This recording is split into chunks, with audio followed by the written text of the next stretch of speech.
Welcome back to another episode of the Inquisitive Mamba podcast. This is episode 179. I hope everyone is having a great day, great night, wherever you are around the world.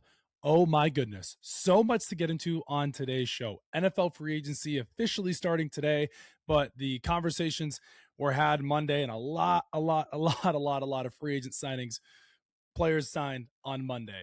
Then, of course, you have the World Baseball Classic going on right now. You have March Madness starting here in a week. But before we officially get started with the show, make sure to follow us on Spotify, YouTube, and Apple Podcasts. I can't thank you guys enough for the support. I am super excited to record for you guys. I feel like it's been forever. It's been a week, but it really hasn't been that long. Had a great weekend this past weekend with some friends coming into town. Got a chance to hang out with them, go on the boat, go grab some good dinner and hang out and get some much needed sun that I needed from going to the beach. So, but yeah, I mean, I'm ready to get into the show. I think the first thing we'll start off with is we'll briefly talk about the World Baseball Classic and how much of a disappointment USA has been. Yeah, they beat Mexico.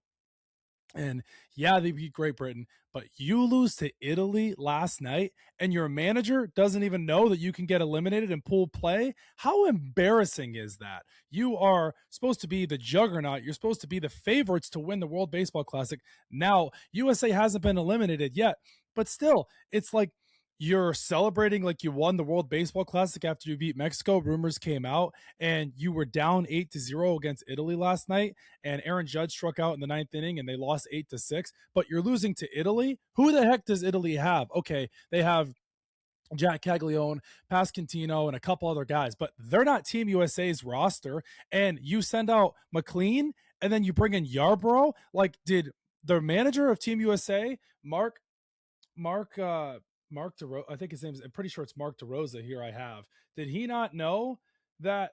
Yeah, Mark DeRosa. Did he not know that that you could be eliminated in pool play? Every game should matter like it matters the most. I find it embarrassing. You have that talented of a roster. I don't even have to name the players, and you lose to Italy, and you're down 8-0. Listen, I understand Tarek Skubal left the World Baseball Classic. That was his personal decision. I completely disagree with that. If you're Tarek Skubal, if you make that decision, you commit to something and you don't back out. I understand. So to these players, it seems like it's a meaningless tournament or a meaningless opportunity or exhibition, as they want to call it, but it matters. It's really important. If you ask me, you just saw Randy Arozarena and Cal Raleigh not shake hands. Now, of course, they squashed that beef and they said there wasn't really any beef there, but that's not the point. It's the fact that you're not taking these games seriously in pool play.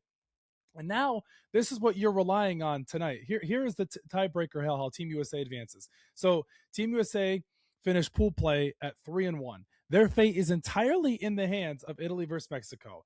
If Italy beats Mexico, Italy goes 4-0 and USA advances as the 2 seed. Scenario B, the dangerous one. If Mexico beats Italy, we have a 3-way tie at 3-1. The tiebreaker is runs allowed divided by defensive outs. So this is an absolute mess. If Mexico wins a low-scoring pitchers duel 4 runs or fewer, the USA is officially eliminated. If you were to tell me USA would be eliminated in pool play before this tournament started, I wouldn't have believed you. If you remember last week's podcast, I was briefly talking about how my 3 favorites for the three favorites, in my opinion, was Team USA, Dominican Republic, and Japan. If you put a blind person or you just took somebody and you looked at all 3 of those rosters before this tournament started, you would have thought, yeah, absolutely Dominican Republic's going to be there. Yeah, of course USA and of course Japan. Well, now USA's fates are in the hands of Italy and Mexico. Well, really Italy, because another thing too, Mexico doesn't like USA. We just beat them 5-3. They're going to want to win at all costs. They're going to want to run up the score if they blow out Italy. Listen, guys, that's my frustration there on how I feel about the Team USA saga situation and how talented of a team they have.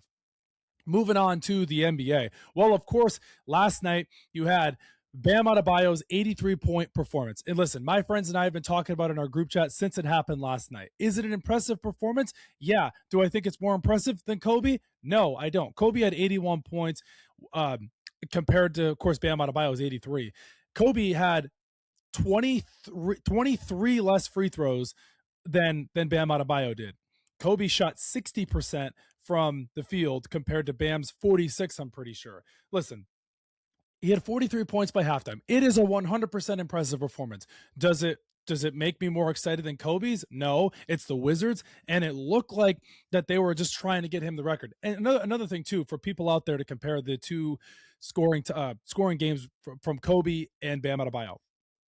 Bam had Bam had 7 threes. Okay, great. He was playing the Wizards. But another thing, too, the game is completely different between Kobe's time and Bam's time. Bam's was in 2026. The Kobe's was in 06, 20 years ago. So comparing the two is like apples and oranges in my book. Everyone's going to say, oh, Bam's was more impressive because he scored more. Yes, box score watchers are going to sit there and look at 83 points compared to Kobe's 81. Listen, they're both impressive, but he shot 46.5%, shooting 22 3-pointers. And it looked very manufactured in the end, like they kept them in the game. And I get it. You're trying to get you're going for the record. Totally understand that. It's the second most points scored in an NBA game ever. But it looked like the refs were like giving like lousy fouls, and it was very obvious that, you know, they were force feeding him the ball. I don't have a problem with that, but don't compare his 83 points compared to Kobe's, because they're not comparable. Look at the stats there, 46.5% compared to Kobe's 60%. And Bam shot 23 of 43 from the field. He had 36 free throws that he made out of 43 free throw attempts. That is absurd. So listen, Bam played 42 minutes and took 43 shots because the Heat, of course, were missing Tyler Hero and Norman Powell. It's an impressive stat.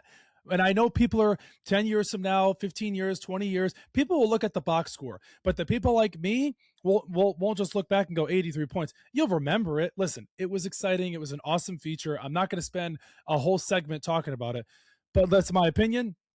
And in the modern day, it is very cool to see a player score that many points, especially a player like Bam, who's not as flashy as a guy like Kobe, Luka, who scored 73.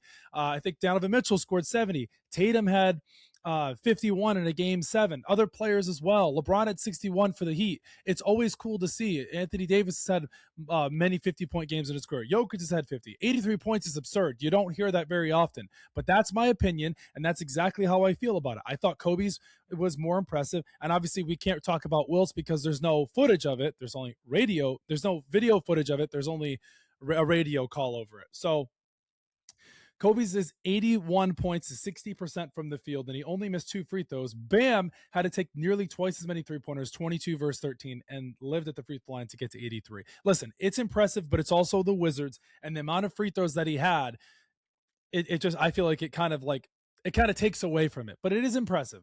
So that's where we'll move on to the next segment. Guys, if you want me to make a video comparing the two, I will be more than happy to make a video comparing Kobe's 81 points compared to Bam 83's points. This is what we do. It's sports debates all day long. That's what we do.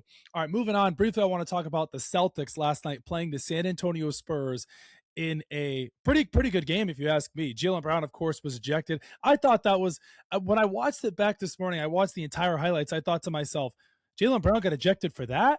Jaylen Brown, like, he sold it more than anything. And I'm a Celtics fan, and I'm being truthful to you guys. He sold it more than anything. Stephon Castle looked like he kind of bumped him, but it looked like Jaylen Brown flopped more than anything. But I think the Celtics would have won that game last night if Jaylen Brown didn't put himself in a position to get ejected. I thought it was a selfish move by Brown. I understand you're extremely frustrated in that situation there, and it's a regular season game, and he'll definitely learn his lesson. But, you know, Tatum had to put the team on his back. He had 24 points in 27 minutes, so he had to put the team on his back to put them in a position to win the game. Of course, no Peyton Pritchard, no Nikola Vucevic. Vucevic got hurt a couple games ago. Pritchard was out, of course, as well. And I thought it could be a potential preview of the NBA Finals. I don't think anybody's going to beat the Boston Celtics in the East. I don't trust the Pistons. I don't trust the Knicks. And you just saw the Celtics and the Cavs on Sunday. And another thing too, let's put this into perspective. Jason Tatum isn't even fully 100% healthy. Yes, he's averaging around 20 points per game in these 3 games, but he's not even fully conditioned. Yes, the doctors cleared him, and it's been great to see Tatum back. But when he gets to 100%, and you're telling me a team in the East is going to beat them in a 7-game series, the way Jaylen Brown is playing like an MVP, and the way the Celtics play as a collective unit, I don't see anyone beating them in the East. Put the Knicks and put the Pistons up against the Celtics. They're not going to win. There's just no way. And another thing too, Victor Wembanyama I honestly don't think he's human. I really don't. 39 points last night, 8 3-pointers. Like, I think he had like 14 or 15 at halftime. And he just completely took over that game in the second half. The Celtics had no answer for Wemby in the second half. Obviously, because Kata's not guarding Wemby and Garza's not guarding Wemby because, of course, Vucevic is out. It would have been nice to see a body like Nikola Vucevic on a guy like Wemby. But Wemby is like the most unguardable player in the NBA. Like, I don't even know how you guard the guy. I really don't. He's just a freak. He's literally an alien. Like Jaylen Brown said on his stream a couple days ago, he's like, I think I'm the best two-way player in the NBA, or I think of the, and then you get to Wemby, who is also an amazing two-way player, but he goes, Wemby's an alien. He's not a human. And I 100% agree with that. But I thought it was a good game. It was a very interesting game. It was fun to watch. It was good for most of it. And it was nice to see the Celtics, stayed competitive, even though Jaylen Brown decided to put himself before the team. And I get it. Guys get frustrated. It's the NBA. If that was Shai Gilgeous-Alexander, SGA, they probably would have called a flagrant foul on that because the NBA is soft. That's another thing too. We're not going to get all into that, but Jaylen Brown received a double tech, and he only finished with 8 points in 15 minutes. And I don't know. I really thought that he could have. He decided to go with that route. I didn't personally like it. I thought to myself, I watched them like, maybe there was more if I watch it back. Nah, there wasn't anything there. Listen, it's a regular season game. Not going to spend too much time on it, but it was nice to see, guys off the bench like Harper, get some good minutes. He was great for the Celtics. I think he had 19 points. Derek White was exceptional in the third quarter. He finished with 34, so he put the team on his back as well. So it was a good game overall, but I'm just happy to see Jason Tatum back. I really am. From where the Celtics were before he returned, second in the East to still second in the East, but how differently of a team they're playing. And they missed Jason Tatum. It was very obvious. And I just can't believe that he's back 298 days later from the game Friday night against the Dallas Mavericks. Then you go on to Sunday and you beat the Cavs. And then, of course, you have a third tough game against the San Antonio Spurs. But I don't think Jason Tatum has really missed a beat. I really don't. He's averaging 20 points per game. Yeah, his defense has been a little shaky, and maybe he looks a little gimpy when he comes down on the leg when he's dunking the ball, or he's coming down from a layup, but that's understandable. That's expected. He's coming off of a gruesome Achilles injury that most players don't even come back from an entire year. So I think it's remarkable that Jason Tatum even came back. I knew he was going to come back this season. I just didn't know when. I was like, probably mid-March, maybe the first week of April. The season's coming to an end, but how good he's been since he's came back it's been remarkable. It's been awesome to see. And yeah, the Celtics with Jason Tatum back officially, they're a threat to win the finals. And if you don't think otherwise, that's on you. I can't help you with that. But they should be the favorites to come out of the East. I'm sure they will be. And they're definitely a finals favorite to win it. OKC, San Antonio, the Celtics, those teams probably three right there. Outside of those three, I don't know. We'll see. But those are my three right there now that I'm watching at least into play. But I thought it was awesome to see Jason Tatum come back. If you guys want to hear anything more about that, we recorded some clips the past couple of days with Tatum coming back. But next thing is we'll move away from the NBA and we'll move into the NFL. And this is the bulk of the show. I mean, free agency, guys, I will do my very best to try to get not every single free agent, but all the big name guys that were signed by all the teams, some of the trades as well. And then I think basically that's pretty much how we'll wrap up. This is just a huge NFL day. Like, of course, we had the NFL Combine last week, and then this week we have NFL free agency, and it was just been bazonkers. Monday morning, my phone was blowing up, and I was like, we're going to get some stuff Tuesday. And then my phone just started blowing up. The Patriots started signing guys. The Max Crosby trade this past Friday, that was that the Ravens backed out of. We'll talk about that as well. That's a massive part that we'll talk about. So the first thing I'll get into this morning, we just had happy Wednesday to everybody out there. Hump day. We're halfway through the week. Trey Hendrickson being signed by the Baltimore Ravens. Well, if you remember last night, Max Crosby the Max Crosby trade was canceled by the Baltimore Ravens due to a physical, which was absolutely crazy. And then this morning, they have their backup plan, and they go to Trey Hendrickson. He goes to the division rival Baltimore Ravens. He stays in the AFC North, and he makes around $28 million a year. listen, I think Trey Hendrickson's a good player. I know he wanted $40 million. He wasn't anywhere near worth that. But this is the market. He got right in the ballpark that he was looking for. You just saw Jalen Phillips get paid by the Carolina Panthers for $30 million as well. And then Danielle Hunter and the Texans agreed to a deal a couple days ago. I think he's around the $40 million range. He's much better than Trey Hendrickson. But hey, you know what? Good for the Ravens. They get to keep their 2 first-round picks, and they get Trey Hendrickson. A division, it stays in the division, and potentially $8 million left on the table for incentives. And I thought it was a good move by the Ravens. I really did. Trey Hendrickson said, the Bengals don't deserve me. They don't want to pay me. They let go of the franchise tag. And what better way to stay in the division and play against your former team? So good for the Ravens, though, not giving up those 2 first-round picks. And while the Max Crosby trade, while it was going on, like when it happened, basically, the Ravens never gave up 2 first-round picks for a veteran player like that. But they put all their chips into Max Crosby, and then yesterday he couldn't pass his physical.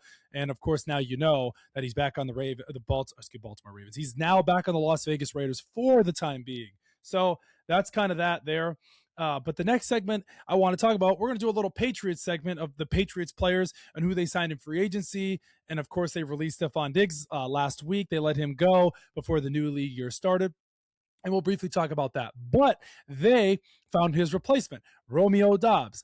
And listen, guys, I know Romeo Doubs is not A.J. Brown, but I think it's a great signing for the Patriots. You didn't want to play with fire. You lost out on Alec Pierce, and Alec Pierce is not worth the money that he got, but this is the market now. That's just the market how it is. You just saw Mike Evans go to the Niners as well. He signed on a 3-year deal, left the Bucks, sticking here on Romeo Doubs.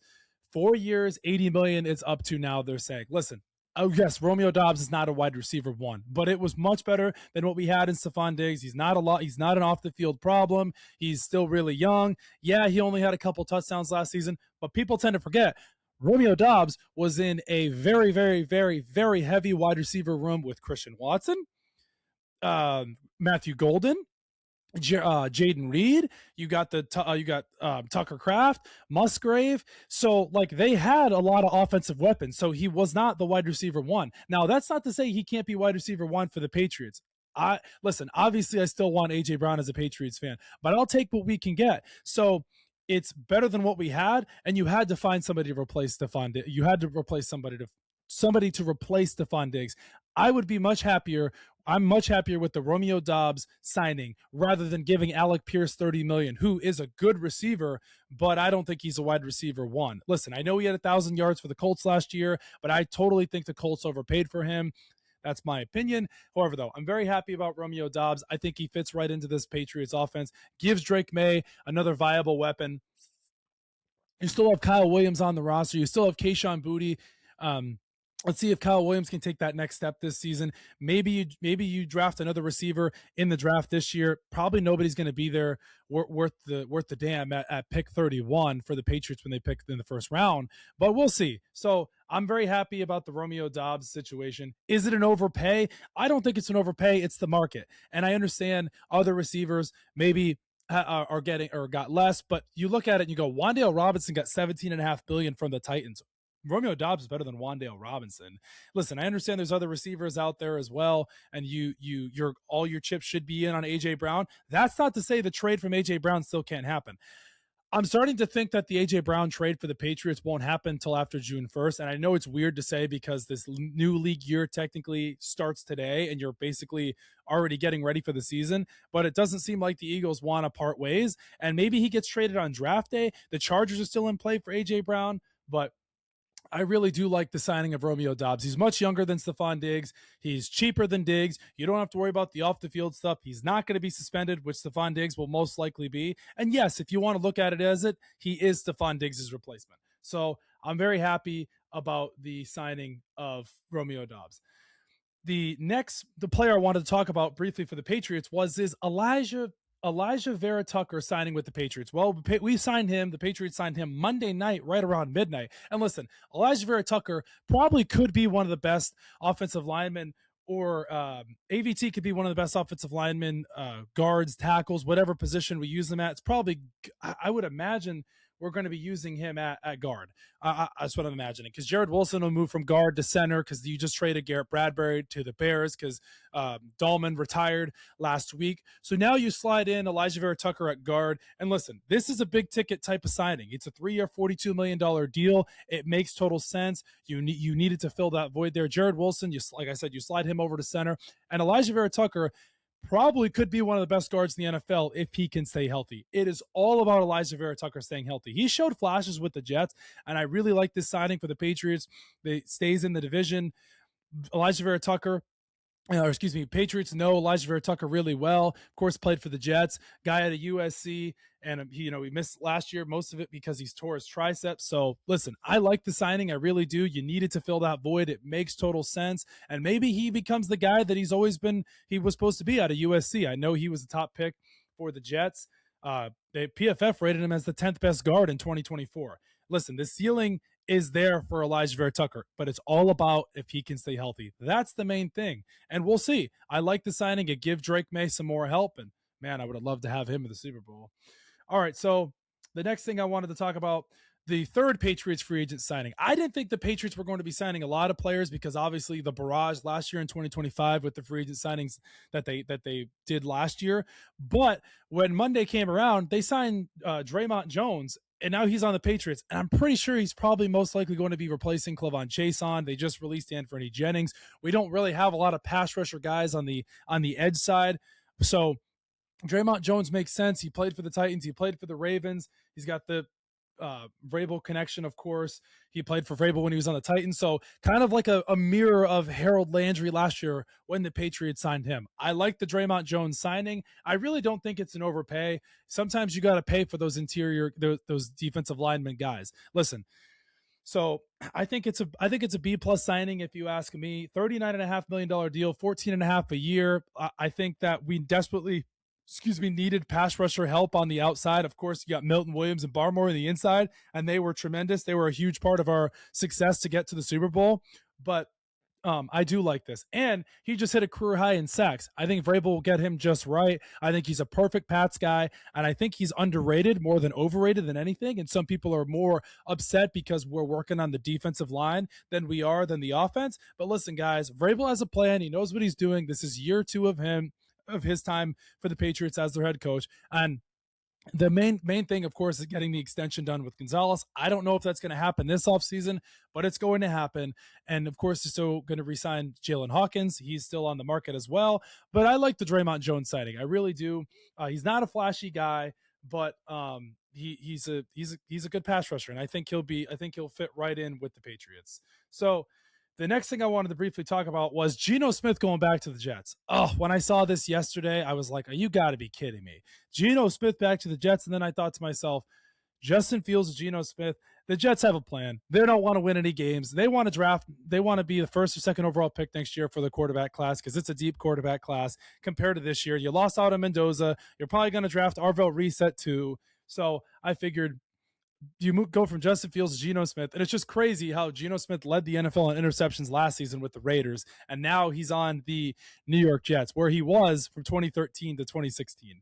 So I don't really want to spend too much time on Geno Smith going to the Jets. You kind of know exactly how I feel. But the next segment I wanted to move on to was I don't think the Patriots are done with the whole A.J. Brown situation. I think that they will get a trade done. I just don't think it's going to be in the near future, in the next couple weeks, in the next month. I think that their eye is still on A.J. Brown, and I think the Eagles know exactly that the Patriots want him, and his list starts with the Patriots and it ends with the Patriots. A.J. Brown wants to be a Patriot. We all know that. It's not a secret. He doesn't want to play for the Eagles anymore. He's not happy there. He doesn't want Jalen Hurts throwing him the ball. He feels underappreciated. He feels undervalued. And yeah, A.J. Brown's still one of the top receivers in the NFL. I don't know if he's worth the money that they have him on the books for. And of course, you have the after June 1st cap hit and all the money. That's why the Eagles are holding on to him. But Howie Roseman's being greedy. He wants way too much for a receiver that is getting up there in age. Listen, I understand A.J. Brown won a Super Bowl. He's still really productive, had 1,000 yards last season, but he's not worth what Howie Roseman is asking for. I know they wanted a first and a second. potentially even more. Listen, I think first and a third if you're lucky, but you're not getting a first and a second for AJ Brown. I know that's the asking price, and I know that's what you have to pay for a big time receiver like an AJ Brown, but they're not going to get that. They're just not. I think it would make total sense if the Patriots were to trade for AJ Brown, and I don't think they're done. I really don't. Maybe I don't think they're going to go after Tyreek Hill. They just got away from Stephon Diggs. Listen, you know what? I think the Patriots would take a swing at a guy like Brandon Ayuk. I don't know who's going to sign him, but I would. I know he's coming off an ACL injury, but if you don't want to put your chips into the AJ Brown, go get yourself a Brandon Ayuk, but he's not a wide receiver one. You need a true wide receiver one, and I know it's AJ Brown. So I get it, guys. I don't think the Jaguars want to part ways with Brian Thomas Jr. So the next thing we'll talk about, we'll move into the NFL trades here. Of course, you had Rashawn Gary to the Cowboys. Last week, you had Trent McDuffie to the Rams, and oh my gosh, that was crazy when I saw that. I was like, wow, the Chiefs traded Tyreek Hill a couple seasons ago, and then they follow up with a trade like this with Trent McDuffie to the Rams. They didn't want to pay him the money. Then they lose Jalen Watson to the Rams as well. They traded him for the 29th overall pick, a third, a fifth, and a sixth. The fifth, sixth don't really matter. It's really all about the first and the third. Really the first. The 29th pick, and then the Rams went and extended him, and I think they gave him they gave him 4-year, $124 million deal. And when I hear about that, or I think of that to myself, I go, yeah, Christian Gonzalez is going to be somewhere in that range because Christian Gonzalez is better than Trent McDuffie. But he got $100 million guaranteed. The Rams are all in. Les Snead a couple years ago when he said F them picks, they are exactly all about that. And the fact that he got $124 million is absurd. But Trent McDuffie is a top 5 to 7 corner in the NFL. Of course, you have Surtain, you have Gonzalez, you got Quinyon Mitchell, you got him, you got Stingley. So he's in that range there. So yeah, he deserves every penny he's worth. I mean, he's one of the best he might be the best slot corner in the NFL. Some people may argue with me and say he is. Won 2 Super Bowls with the Chiefs, if I'm not mistaken. Guy out of Washington, but this is a huge pickup for the Rams. I mean, they are just bolstering. And if Seattle thought they were going to repeat, and now you see what the Rams have done, whew, man, wow. They are just all in. Yep, the F them pick strategy. Absolutely. I can't remember how many draft picks they have given away over the years, but I mean, they had a bottom tier secondary last year, and they bolstered it with getting Trent McDuffie. So, of course, we just mentioned Rashawn Gary to the Cowboys. The Packers say goodbye to him. And then, the next thing I wanted to bring up is Travis Kelce returning back to the Chiefs on a 1-year, $12 million deal up to $15 million. I did not see Travis Kelce coming back. I remember I recorded a clip after the season when it was over, after his game against I think it was the Chargers when Mahomes tore his ACL. And I said, I don't think Travis Kelce is coming back, but he had other plans and he thought, okay, well, Kenneth Walker, we just signed him. Mahomes is going to be back for another year. And of course, I guess Taylor Swift had an impact on Travis Kelce coming back. Her drive for the Eras Tour and everything else made him want to come back. He said on the Pat McAfee show yesterday, I still got juice left to play this game. So I think it's interesting. Obviously, he turned more money down from rivals. He wasn't going anywhere. He's a Chief for life. People thought Travis Kelce could leave. No shot. So he admitted that seeing Taylor's work ethic during the Eras Tour, grinding 3-hour sets, made him come back. I honestly, wholeheartedly did not see him coming back. I was like, he has nothing else left to prove. He's a 3-time Super Bowl champion. He is one of the best tight ends of all time. If you want to say he's the best of all time, you can very well say that. My argument, and I will debunk that and say Gronk is, as a Patriots fan, and then going to Tampa and winning a ring there. Of course, you have Shannon Sharp, Tony Gonzalez. So Travis Kelce is definitely in the conversation. He arguably probably the best. He's probably better than Tony Gonzalez all time. He passed him in basically almost every record. So listen, I think it's great for the Chiefs to have him back, but this has got to be his last year. I will be confident to say it's his last year.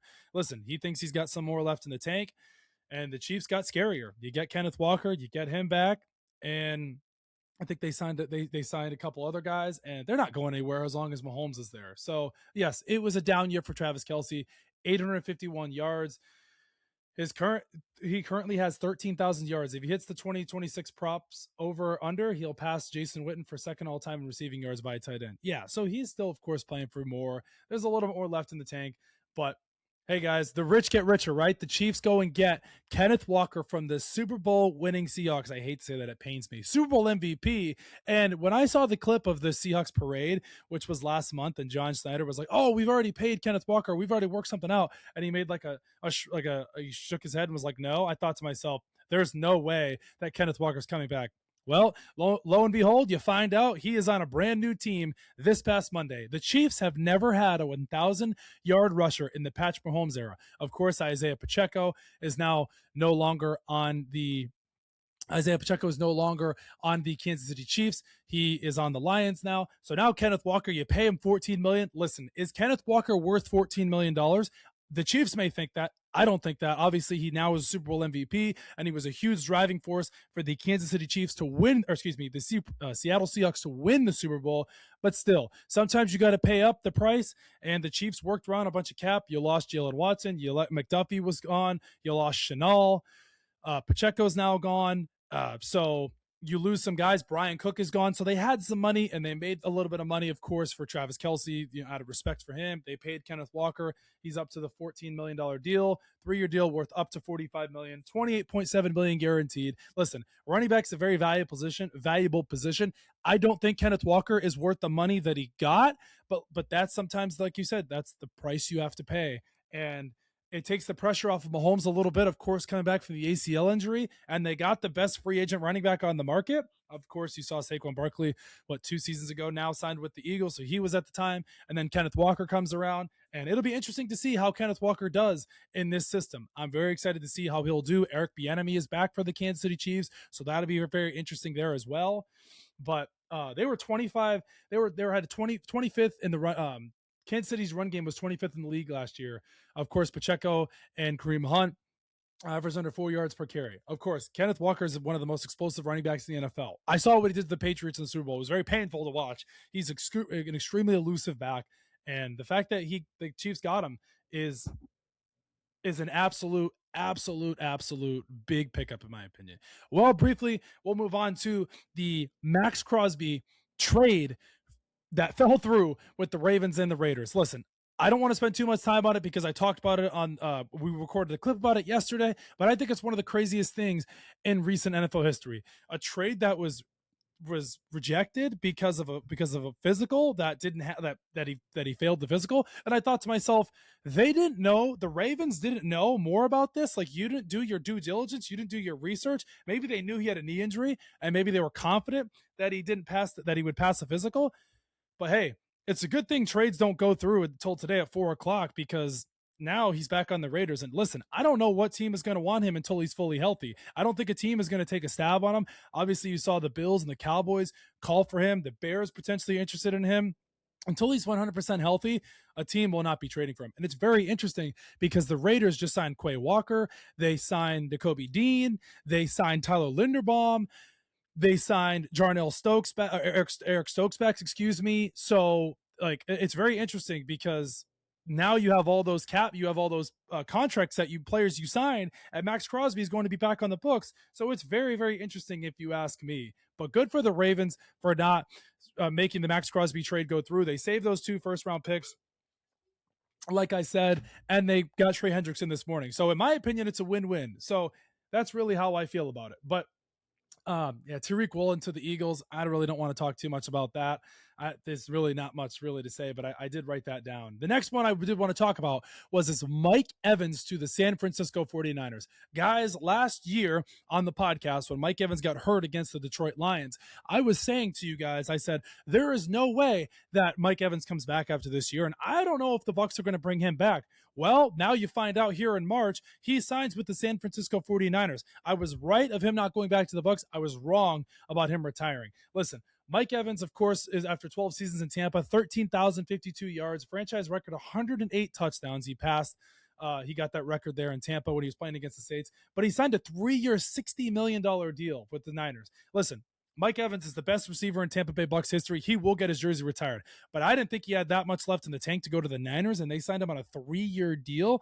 I think this is an overpay for Mike Evans. I'm really glad the Bucs didn't pay him this money. You got Igbuko, you got Godwin, you got Tez Johnson, you got McMillan. Maybe they'll draft somebody and go younger, because Mike Evans is not worth that money. He got offered more than $20 million a year. Bucs were extremely aggressive and offered more than the $20 million a year that he got from the Niners. But 32 years old, he's injury ridden. He's got injuries up the yin yang. Last year, he broke his collarbone. He's got the hamstring injuries over the years. He's nowhere near the receiver he is. So I think this is a reach on the Niners. I think they got desperate. Of course, Ayuk won't be back. They try to get Brock Purdy, that big red zone threat. But hey, maybe they don't see Mike Evans as the wide receiver one. Of course, you got Pearsall. Joanne Jennings is a free agent. He's might come back. Who knows? But listen, I think it's an overpay, in my opinion. But hey, you know what? Also, at the end of the day, Mike Evans doesn't owe the Tampa Bay Buccaneers organization or fans anything. He won a Super Bowl there. He's your best receiver in franchise history. He respectfully can leave. You didn't want to pay him maybe the money that he thought he was deserved. I thought he was going to retire more than anything. I thought he was going to retire as a Tampa Bay Buck.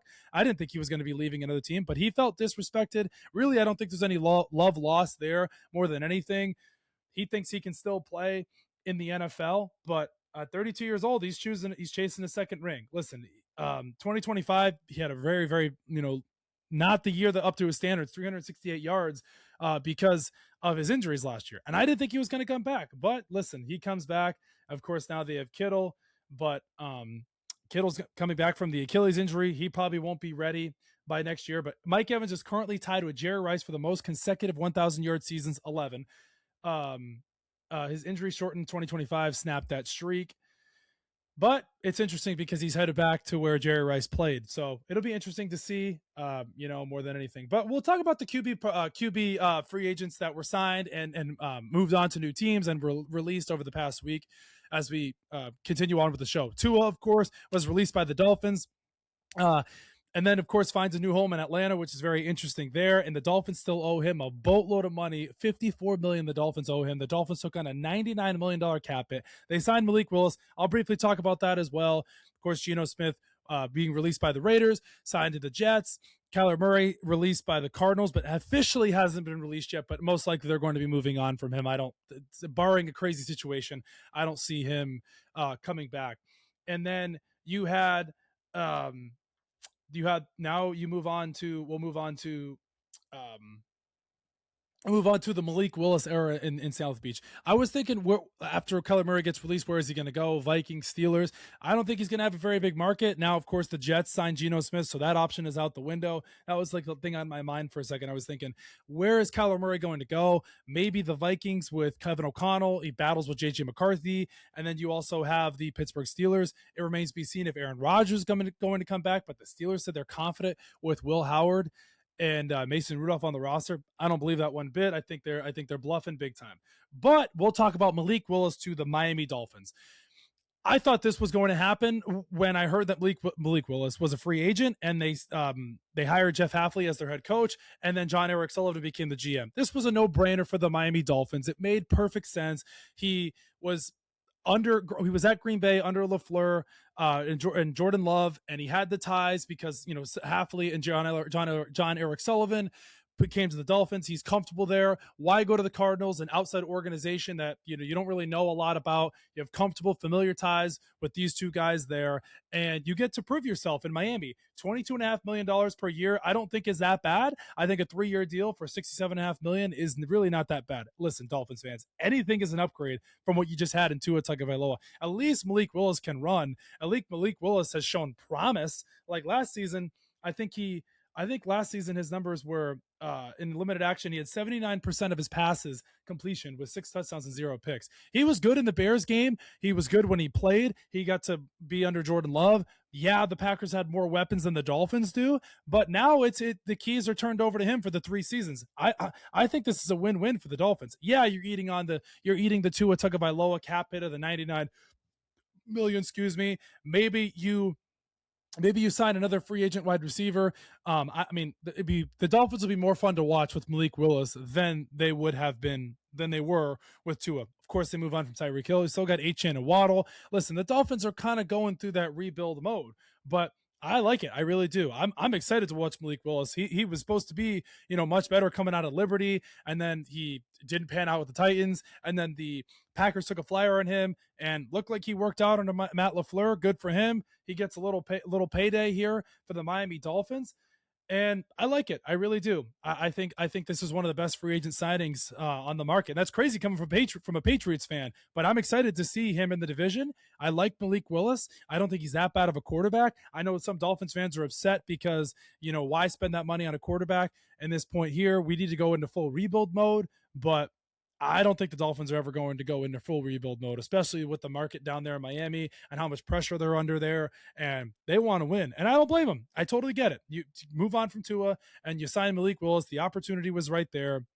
It was right there for the taking, and good for him. I really do like it. I honestly do. Well, of course, you had Alec Pierce go to the Colts on the $116 million deal. I know we briefly talked about that and how I said he wasn't worth it. I understand that's the market now. I really do. There's no other way to shape it. $84 million total in guarantees, $60 million guaranteed at signing. Listen, he wanted to stay in Indianapolis. He probably could have taken more money from another team elsewhere, but he's paid $29 million. And he's one of the highest paid receivers in the league. And $29 million is a lot for a guy like this, but the Colts figure we don't want to lose him. And now they're trying to work out a deal with Daniel Jones. But this isn't just a re-signing. It's a record-setting deal. I mean, the money he got is ridiculous. Maybe he proves himself to be that wide receiver one guy. Maybe he takes that next step after the 1,000-yard season he had last year. They just recently traded Michael Pittman to the Steelers, so now the reins are fully his in Indianapolis. Daniel Jones is coming off that injury. I'm not going to get into Daniel Jones's contract that they're willing to try to pay him, but yeah, he led the NFL in yards per reception last season, 22.3 in 24, and he had 21.3 in 2025. He coming off his first 1,000-yard season on just 47 catches. So he's a big time player. Maybe he does take that next step, and Colts fans may call me crazy. No, he was worth all the money he got, but the Patriots weren't willing to pay up that price. The Niners weren't willing to pay that price, and he finds himself back with the Colts. So we'll see if he takes that next step. Guys, I honestly think one of the steals of free agency as a defensive standpoint, which I do strongly, is Devin Lloyd going to the Carolina Panthers. He was one of the biggest part of the Jaguars' defenses last year, and he got a 3-year, $45 million deal, including $25 million guaranteed.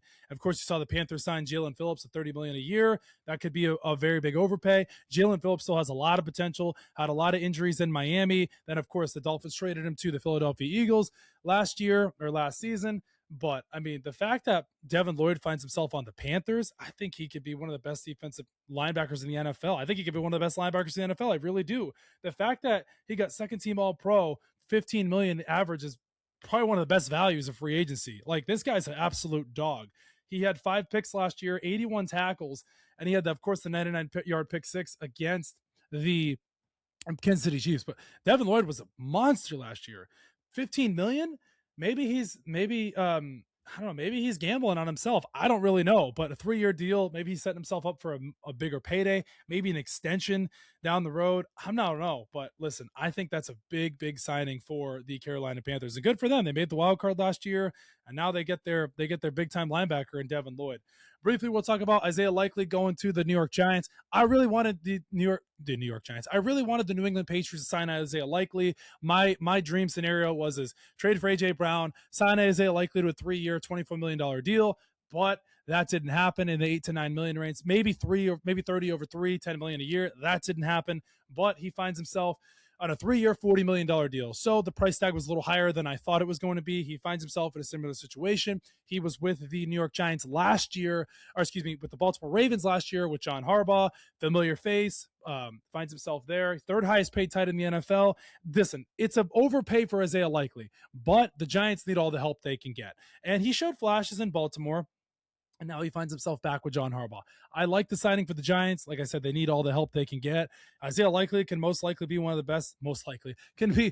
of the best tight ends in the NFL is if he's productive and he's used as a tight end 1, which I'm sure he will be. He's got a lot of potential there out of Eastern Carolina. He was drafted in the 4th round in 2022. Of course, the Ravens paid Mark Andrews. So when that happened and Isaiah Likely became a free agent, you knew that he wasn't going to be coming back to the Baltimore Ravens. But I like the hire more than anything. Give Jackson Dart another weapon there, and we'll see what how Isaiah Likely can do in New York. All right, moving on to the two linebackers we briefly talked about, Quay Walker and Nakobe Dean for the Raiders. Well, the Raiders are another team. They need all the help they can get. It's good for them because they're bolstering up for Mendoza, two linebackers out of Georgia who played together at Georgia. Of course, Nakobe Dean was on the Eagles, and then of course Quay Walker was on the Packers. So good for the Raiders. Hopefully those two guys can live up to it.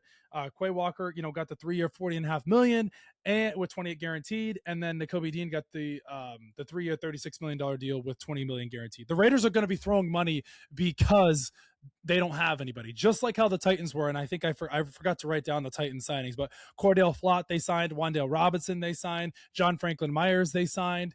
Who else did they sign? Jeez, they signed a lot of guys. The Titans had a lot of money in cap space, so did the Raiders. So it's an investment, putting $76.5 million into two linebackers who, Quay Walker had some injuries. Nakobe Dean, of course, is young, but it's a bold statement, and they're done. The Raiders are done, being pushed around. They figure we're going to draft Mendoza at 1. We got to get back into some sort of contention. Let's try to win more than 3 games. I think they won 3 games last year. Let's maybe win 7 games next year. Maybe we could take the step like the Patriots. Like maybe I'm not saying get to the Super Bowl, but I'm saying like go in the right direction of maybe not winning the division because the Chiefs, Chargers are right there and the Broncos as well.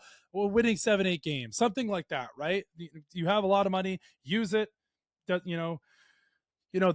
good for the Raiders, getting rid of Landon Roberts and Devin White. Those two guys are old. They need to go young, get some younger guys in there. Obviously, they lost Robert Spillane to the Patriots last year, so they figure we got a lot of money to use and spend. Why not do it? Of course, they signed Linderbaum, which we talked about. And this one here was an interesting one for me. The Denver Broncos cutting Dre Greenlaw. This guy was, with the Niners all those years, and then, he just couldn't stay healthy for the Broncos. They signed him to a 3-year, $31.5 million deal, and I personally thought that he was going to be a cornerstone for this team. But the injuries, he's kind of a head case, so it'd be interesting to see what team will sign him now that he's a free agent. There's plenty of teams out there that could use him. Man, I would love if the Patriots would sign him, but we need receiver help more than anything. Cowboys may be a suitor for him. Maybe the Bengals. Some team is going to sign Dre Greenlaw. Maybe he goes back to the Titans with Robert Saleh because, familiar faces there. So that'll be an interesting one there as well. But the Broncos weren't paying around. They paid Alex Singleton, and they said, we'll pay him, and we're not paying Dre Greenlaw. So the next free agent part I want to talk about was Odafe Oweh signing with the Washington Commanders on a 4-year, $96 million deal. Well, the deal originally was a 4-year, $100 million deal. And Billy and I were talking about this. One of my friends, Billy, shout out to him. We were talking about this, and we were saying, Odafe Oweh's worth $100 million, but that's the market. And he was a very dominant force in the wildcard game against the New England Patriots when he was on the Chargers. He had 10 sacks for the Ravens in 2024. But this is the price that you pay in a market like this.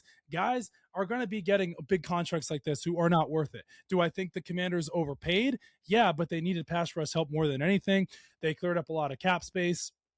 And they're all in, of course. They got Jaden Daniels on a rookie deal, so they can spend money like this more than anything. But, Odafe Oweh is an absolute freak. So I hope the deal works out for them. 4-year deal, $100 million. And I think he got, if I'm not mistaken, he got $68 million guaranteed. So if he can play anything like he did for the Chargers, for the Commanders, oh my goodness, he'll be a monster. I mean, you of course saw the 2024 season with the Ravens. He's shown flashes. I mean, he had 10 sacks is productive. It's not insane, but it's still good. And he was dominant in the playoffs last year. So, but guys, honestly, I think that does it for us. I mean, we talked about basically every notable free agent signing. I mean, I basically am assuming that there's going to be more signings come out. This is official day 1. NFL trades are finalized today at 4:00. Of course, the Crosby one was rejected.